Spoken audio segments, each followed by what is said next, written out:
Thank you for joining me today. I'm Carlos and this is the Bourbon Bar. Today I have a very special review on something that most barrel proof lovers really anticipate and look forward to throughout the year. Today I'm going to be reviewing the Elijah Craig Barrel Proof. This is batch C921, weighing at 120 proof. It is the third and final release of the year for the barrel strength from Elijah Craig. It is a Heaven Hill company, and they do have a couple annual and limited barrel proof releases. This one being a really great one, and again, most people really look forward to it. Elijah Craig's a great brand, and they have a great line of whiskey, and the barrel proof is kind of a personal favorite. As you know, I like high proof whiskey. I'll start off with the nose and the trusty Glencairn, and we'll get the show rolling. Right away, you notice a nice, rich, dark color tone, really nice, dark copper, amber color. I'm waiting a little bit to see if I can get some legs on it. This is a 12-year barrel proof, so lots of time to rest, lots of time to develop, grow, and mature. The brand itself, well, I'll talk about the Elijah Craig specifically. I don't have batch B517, but that one did get Whiskey Advocate Whiskey of the Year in 2017. Kind of really threw it on the map, and since then everyone's been all over it. It was really popular before, but definitely once you get mentioned in Whiskey Advocate or Whiskey Bible as being one of the top contenders, availability really starts to shrink because everyone starts to chase it down. In Illinois, I bought that for $55, and I've seen it anywhere from 50 to 110. The value's up to you. It's a 3-time release, really good, and I don't know, I have a hard time paying over retail for it, but if there was only one left and I was running a little low, I might consider going up a bit. So, you know, decision's yours, and I'm just here to give you a little insight. After sitting a little bit, it did get some nice legs. Not very huge legs for something 12 years like you'd be expecting, but nonetheless, it did develop some, and now kind of can't wait to go in for the nose and the palate and see what we get.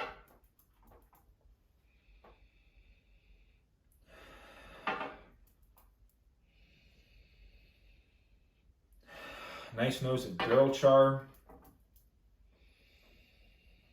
a little nutmeg and baking spice.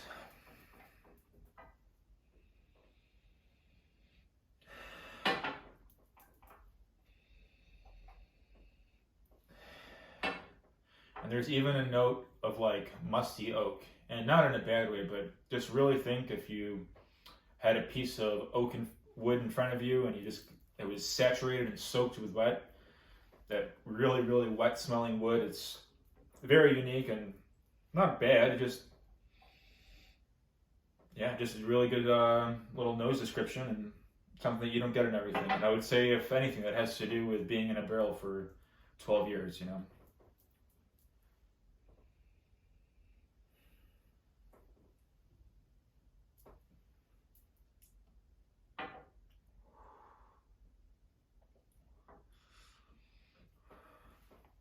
Right away, it hits you with a nice rye spice, oaky, and then after you get over the oak, a little bit of caramel and sweetness starts to arrive.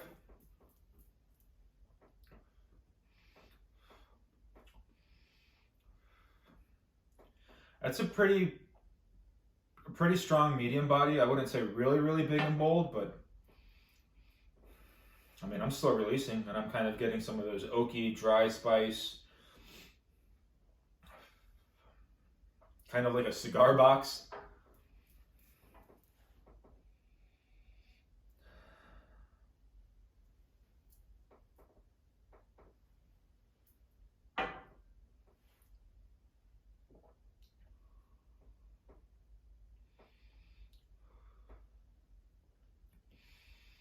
Really nice long finish.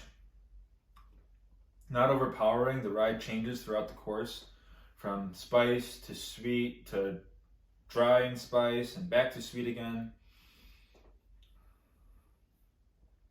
Kind of get notes of like those caramel chews, the little candies you used to get. Really have to put emphasis on the oak, because the oak keeps coming back. Starts off a little bit with the spice and oak, and then fades back to sweet. And I would say oak is one of those flavors that continues to resurface.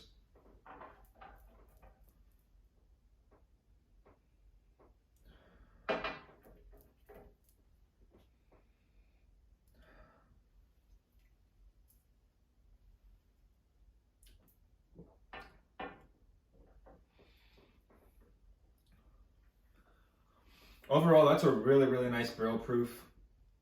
If you're getting it closer to retail, I think you'll be really, really pleased with what you're drinking. I've had a few different variations of the Elijah Craig Barrel Proof. I have to say the A121 might have been a little more of a favorite to me. Something I want to note with these is they are 12 years old, and when they're trapped for so long, they really need to breathe. So like I said, I like to open and come back. I opened this bottle a little over a month ago and gave it time and really was hoping that it would develop more rich, sweet, complex finishes or tasting notes to finish with. I'm not disappointed with it, but it's not as impressive as other variants. The A121, for example, this is a lower proof for the Elijah Craig Barrel Proof 120. Some have been well up in the 130s. The A121 that I had earlier this year was 118. And I gotta say, after you gave that one a little time to breathe, the notes that came out of it were really, really a little bit richer and deeper. That one had notes of chocolate and a little more of a rich tobacco and caramelized brown sugar notes. And again, this one has really, really pleasant flavors. It's just not as dark and deep of a flavor profile as other variants have been. And again, it's not bad. It's just my preference and what I'm getting out of it. And to that note, I'm really, really excited to try the A122 that is releasing kind of right around now. I haven't seen any in Illinois yet. I know other parts of the country have gotten it, but with me, my patience and persistence, I'll get my hands on one and I'll be happy to do a review when that time comes around. This Elijah Craig Barrel Proof, not this batch specifically, but the Barrel Proof series has gotten 10 awards in the last 5 years. Has, like I said, been popular, but I think is definitely growing in popularity as time goes on. And I think people really, really get excited about the 3 different expressions throughout the course of the year. They all differ a little bit in flavor and nose, and that's really cool. And I think that's part of the hunt and part of the excitement of trying it. Does it stand up to the previous, or does it outweigh the previous? And to that, I just kind of want to finish on that was a really, really nice pour, and I hope you guys get to have some or try some of the other variants that are either higher proof or that score a little better, but don't worry about that. Just if you like high proof, I suggest you try any and whichever ones you can and go from there. The decision is yours, and as always, enjoy and cheers. Thank you for joining me. Like, follow, subscribe, and can't wait to bring you the next episode here soon. Thank you.